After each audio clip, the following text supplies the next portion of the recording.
if you're on my email newsletter, if you're not, you should be. But I give away a free ebook, which is about drilling and jiu-jitsu. And sort of, if you read through that, this kind of idea is what I personally consider my own sort of jiu-jitsu training philosophy, is what I consider active drilling. So there's like passive drilling where you're just repping techniques out over and over again. But as the spectrum kind of moves towards effectiveness, one of the things that I think is really useful is to get to a point of active drilling, which is basically where you're doing a technique against someone that's resisting. I'm still drilling a technique, I'm still doing it, but I'm doing it against an active person. And in wrestling, for instance, wrestling, like when we would drill, drilling didn't mean that we were just doing it passively. We might do drills where one person's trying to escape and one person's trying to hold them down. And that would be an actual drill, but we're going full speed. But it was a drill. Drill doesn't mean that you have to just do it like with nothing, right? And so, that idea of having active drilling as a part of your training is really useful. And I'll agree with that. Like, I think it's one of the more, especially once you're at a certain level, it's really hard to do this in the beginning. Like if you're a brand new white belt, it's hard to drill like this because of the fact that you don't have a skill buffer. But the better and better you get at jiu-jitsu, you have this buffer of skill where you're far better than the people sometimes that you're rolling with. And when you're with those people, that is a great opportunity to do the techniques that you're trying to work on over and over and over again. And then again, if you read that newsletter that I sent out in the vault, the second thing that I would mention from it is that his game is small.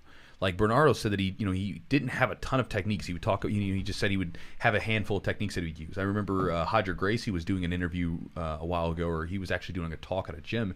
And in the talk, he said that he can count on two hands how many techniques he's mastered, right? Two hands, and he's probably got a couple fingers left. So one of the best dudes in the world, like Hodger Gracie is by far one of the legends. Bernardo Free is the same way, one of the legends of jiu-jitsu. They have a small game.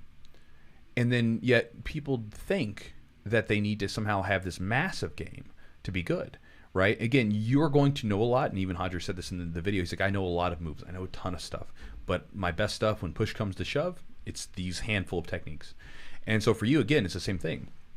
And so you're going to have a handful of techniques, and one of the best ways to make those techniques sharper is to focus on them during rolling. And again, you can kind of get a form of active drilling where instead of stepping on the mat and having no focus, you focus on just hitting that one technique over and over and over again.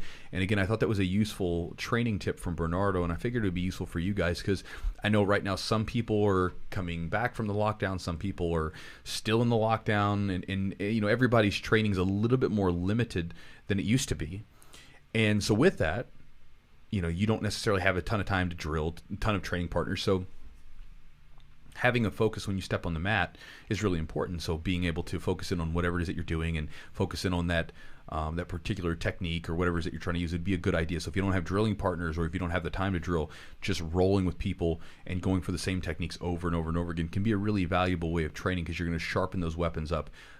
And again, it has a lot of the same benefits of drilling, where you just get that muscle memory. And in fact, I think that's it's kind of a more effective way to do it. And lastly, I'll sort of throw in my own experience with it. That's what I had to do a lot of. Like for me, for instance, during a time period where I was a black belt and really I only had blue belts to train with, I had to work on my game plan, work on my techniques over and over and over again, because my skill was much better. And so I would purposely do things, purposely go for techniques, purposely create scrambles, purposely put myself in bad situations that I needed to get better at, whatever it might be.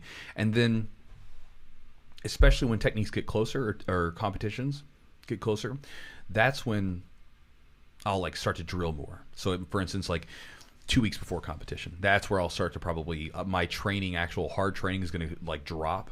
I'm not going to train all that hard, and my drilling is going to go way up, and basically just get that muscle memory, because this way when I step on the mat, I'm not thinking, I'm just going off of muscle memory. And then during that time period where I'm drilling more and rolling less, my body's going to be more recovered, so when the competition comes, I'm going to be ready to go. One of the guys right now is getting ready to do a competition in Alabama, and he always fights me on this. I told him last night, because he's competing on Friday. So it's the PGF, right? Yeah, PGF, Brandon McGaffron's and that's every week. Every week for 7 weeks. 7 more weeks. 7 more weeks, yeah. Wow, okay. And so I told him, I said, look, he's competing on Friday. I was like, listen, just don't roll Wednesday and Thursday. Drill, but don't roll. And he has such a hard time doing it because he just likes training.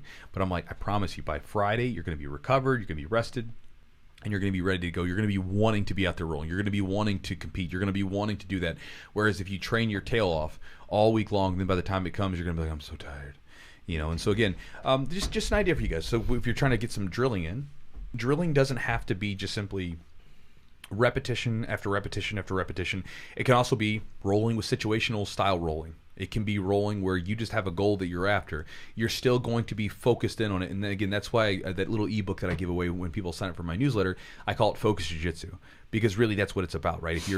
If you're trying to make your jiu-jitsu better, it's important to have a focus from time to time. You don't have to do it all the time because, again, like one of the things that I dislike about competitions is my game becomes very boring. The way that I roll becomes boring. There's not a lot of play anymore because I'm focused on a particular game plan. You're not experimenting, so right. to speak, pretty much. Yeah, but whenever I'm not trained, like whenever I'm not really focused on something in particular, it's a lot more play, which is fun. But there's a time where if you want to get better, you've got to focus in on something. And like Bernard was saying, having a goal in mind and stepping on the mat and just simply trying to work those techniques is really, really valuable. And I think it'd be useful to you guys. And so I wanted to bring it up with you guys. I put it in the vault this month, and I figured it'd be worth talking about in the podcast.